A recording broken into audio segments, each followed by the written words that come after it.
It's a sad day, but it's gotta happen. I'm gonna do my last summer picking of the year. Well, mostly my last. I still have hopes for one more thing.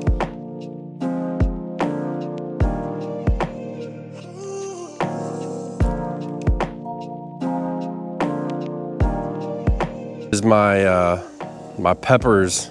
They, you know, every year I always talk about how I like to pull everything I can out of the garden as soon as I can so I don't leave things sitting around. But my peppers just do really good in the fall. Every year I get like a last flush. And so you can see all the red peppers we have. All right, these are my Super Shepherd sweet peppers. I believe they're Super Shepherd sweet peppers, but they've done really well this year, all in all considering. And I say all in all considering because we've got a lot of phosphorus in our soil. So if you can see, we got a lot of chlorosis going on here. And that's this yellow coloring of the leaves you see. That's chlorosis, and a lot of that's caused from high phosphorus content. So we're gonna have to work on that for next year, but these are so sweet. I mean, they're like, I like growing these better than bell peppers because I find that the smaller the pepper, the more I get, if that makes any sense. So my bell peppers, I used to get probably, I don't know, 6 or 8 off of them. And I mean, just on this final harvest, I'm gonna get that today. So we're gonna get a fair amount of peppers. I mean, doesn't that look good? So sweet. I mean, the benefit of this too is this time of year, like I can save just a couple of these peppers, especially off of this bigger plant that did well. And I can save some of the seeds from, I can still eat the pepper, but I can save the seeds from the inside and then I'll have seeds for next year. Because I was really happy with these. I was really happy with the sweetness of it and the productivity. And that's even considering the fact that we had that chlorosis issue. So we could have got even more growth off of it. So we'll save some of the seeds for that. But my hot peppers, they're doing well too. It's always this way every year, every fall. So these are my Craig's Grande jalapenos. And you can see, I mean, they get pretty large. So we come out here and usually in the fall, it's the same thing. We get a huge flush of them. I think it's the plant starting to stress and it's trying to reproduce for the year. But yeah, we get all these peppers off of it. Maybe today will be pepper day. So it's interesting too, if you look at this pepper, you can see it's green and then it goes really dark. And I think this is a defense mechanism against the cool weather. So I like that. Gives a little bit of character, you know? And I actually have not canned any of these this year. So this will be good to do. I can get maybe a couple smaller jars out of this. And I can mix these with some other peppers that we have. Things have gone over the years is I've come to really enjoy the Craig's Grande jalapeno. They're bigger. And at this time, I believe I'm on my 3rd year of saving seeds. So I've gotten to where I'm saving my own seeds every year and it's working out really well. Do you remember back, I don't know, it's like a month ago or something, I was doing something and I said, here's my cayenne pepper. The one that had no leaves on it. Look at the comeback that it's got. I mean, it's full of leaves, it's full of flowers now. I'm not pulling these up just yet because we're supposed to get like another 2 weeks of warm weather. So I'm gonna leave them here and just harvest what I need to. And this one, I mean, it is full of flowers. Isn't that amazing? I mean, this plant, if we're lucky, should so get a little bit of pollination going on. This plant, however, she's done.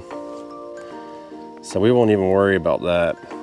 And I just come in here and even these green ones are good because like this one's just about to turn red. We'll leave those in the house and they'll just continue to ripen. So we'll keep getting peppers for the next month to eat.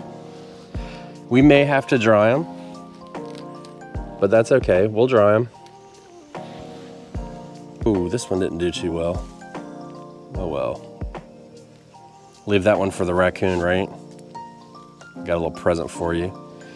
So yeah, we just keep pulling these off. I mean, this plant's starting to look pretty weak anyways. It fell over and it's just been laid down, but I mean, it still grows. It's crazy how resilient these plants are. And I like cayenne peppers because they don't have like a crazy amount of heat. They're still plenty hot, don't get me wrong. But you know, a lot of people, I know they grow like Carolina Reapers and Scotch bonnets and stuff like that. And that's just not my thing. I don't like that crazy heat. Doesn't really do it for me. You can see our black-eyed peas they're finished now, but there are plenty up there. And if you guys have never grown black-eyed peas, I highly recommend you grow them. You get a lot off of them, especially if you live somewhere hot. They grow a lot, you harvest a lot. It's just an all-around like good plant to grow. And I mean, I just take them, I let them dry up here. So I mean, when I take them inside, I only had to let them sit for a little bit. Really good for soups, really good for soups. And I mean, we got a bunch to pull off here. And we might have a couple green ones, but I'm not worried about those. I mean, we have so many in the house too. We have pounds of black-eyed peas that just, they don't need to, you don't need to worry about one into like this one, for instance. You don't need to worry about that. That's not gonna do you any good. So we just throw it out. We'll compost it, we don't just throw it out. But I got peas up underneath this here trellis, so I need to get these out of here so that the peas can have somewhere to grow and it doesn't impede the sunlight coming through, because what we have on the other side, we have peas on the other side as well. And what I've noticed, the way the sun rises and falls here, this side right here, it blocks the sun.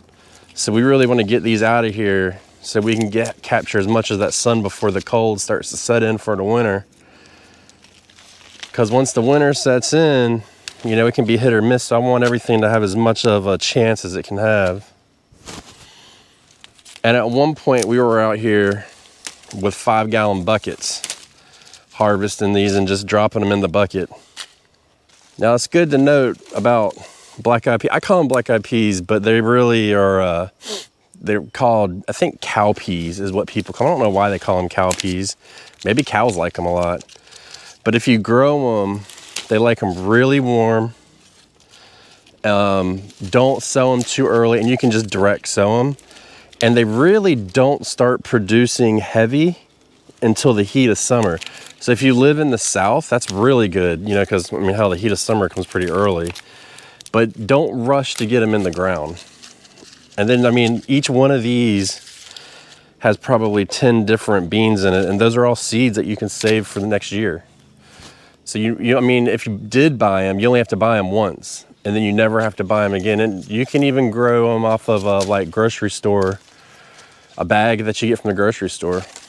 That works too. I know a lot of people that do that. All right, so when I said maybe this is gonna be the last one, the next one won't be really worthy of showing anybody, but I do wanna show you this. This is my butternut squash plant here and up here, and I'll take you up there. And what's crazy is, first of all, it's still pumping out squashes. So we have a couple that, you know, I doubt they'll get ready here. But both of these plants are connected to this bed, but the foliage has died. So we have a vine. If I come here, I'll try and find it in the grass. I can't find it too well. As we get closer, we'll see it. So it comes out here, and then we travel, there it is, right here. And then we'll come up all the way here, and then you come out to this plant here. And as you can see, it looks, it cracked. Boo. Looks like we'll get nothing. Yep, there you go. All right, well, that's that. Sometimes you win some, sometimes you lose some, but the good thing is now I can get that out of my yard.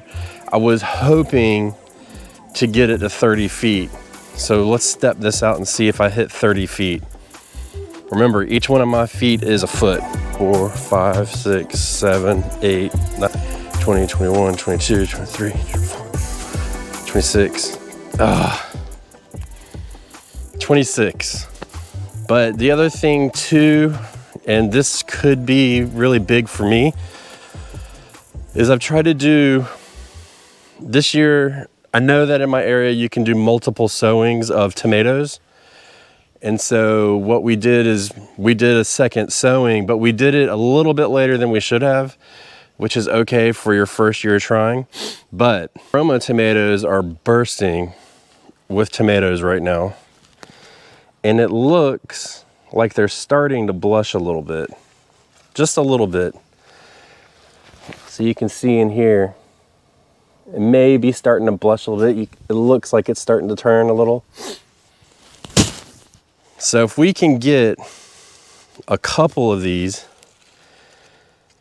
to go, that would be huge for us. Looks like in our garden, it looks like for this, if we get, let's just say they all go at once, we could get another couple cans off these 3 plants in one harvest. So that would be really good. We do have a couple more tomato plants out here, and this one, I'm not sure what I want to do yet. It's looking rough, but it's still pumping out tomatoes. And the crazy thing is this is a determinate variety, so it doesn't grow constantly. It's right in front of the greenhouse, and I mean, you can see that it's pumping out tomatoes, and it's starting to fall over and get crazy. But again, we usually keep 1 tomato plant each fall for one reason only. That would be fried green tomatoes. It don't matter what kind of tomato plant it is, we would be getting some fried green tomatoes off of it. So we're gonna do that. I do have a cabbage plant planted underneath it, which is gonna help out, but we do need to get the rest of this out of here. Cut this basil out, but just look at it. It's done so well here. This is the first time it's tried to seed all year. So I'm gonna go ahead and just pull it up since it's starting to get cool anyways. It's not gonna do much better. So I'm gonna go ahead and pull that up, but this is just a standard basil. I've tried a bunch of different kinds of basils. I've tried like chocolate basil and Thai basil and lemon basil and all that stuff. And I just haven't really found that I like them that much. So we're gonna take all of this down, and we're actually gonna make our pesto for the winter. That's one thing I do like to do. We dry it, stuff like that. And then we have enough, because I have a couple soup recipes that are real heavy in basil. So we'll do that. But just by doing this alone, now we've cleared up for this cabbage plant here to kind of take hold. Look at that. We got a red tomato. Huh. What else is falling?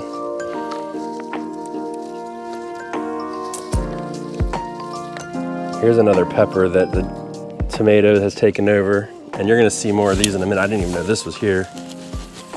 So this is a good win. These are our Sir Purple peppers. So these will be good to save seed because you cannot buy these.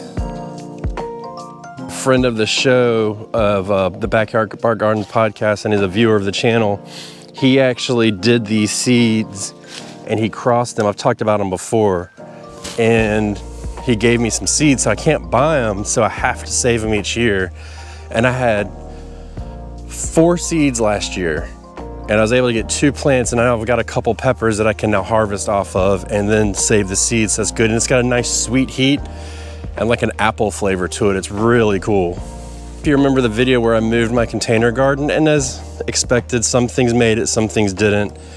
Some things just succumbed to watering, but dun-dun. We have a tomato.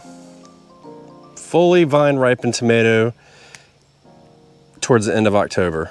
That's crazy. We got one more. This is, I don't care if this one ripens or not, this is gonna be a really good fried green tomato. I'm excited about that. And then, like I did before, I planted Sir Purple peppers underneath, so we've got a couple more, and this is about how big they get.